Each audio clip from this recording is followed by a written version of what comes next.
રવિવારે પ્રધાનમંત્રી બનાસકાંઠા જિલ્લામાંથી વર્ચ્યુઅલ બેઠક લેવાના છે, ત્યારે આવાસનો ડ્રો પણ ફાળવણીનો છે અને લાભાર્થીઓએ જે લાભ લીધો છે એ વિધાનસભા 68, 69, 70 અને 71 આ ચારેય વિધાનસભાની અંદર અલગ અલગ કાર્યક્રમ રાખેલા છે. એ લાભાર્થીઓ સ્નેહ મિલન અને ભોજન સાથેનું તેનું મિલન રહેશે.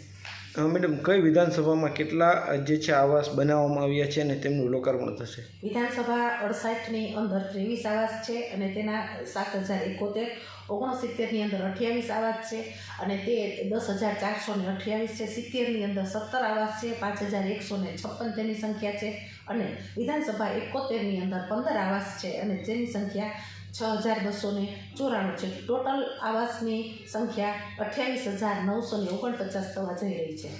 મેડમ, કઈ રીતના આખો કાર્યક્રમ યોજાવાનો છે? કઈ કઈ જગ્યાએ સભા થશે? કાર્યક્રમ ચારે વિધાનસભામાં અલગ અલગ જગ્યાએ યોજાનારા છે.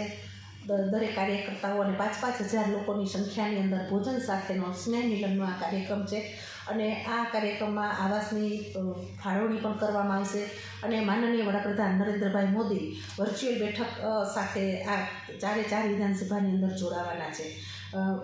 રેલનગર, વાવડી, શેઠ હાઈસ્કૂલની અંદર અને સ્વામિનારાયણ મંદિર BAPSની અંદર આ ચારેય વિધાનસભાના કાર્યક્રમ રહેશે.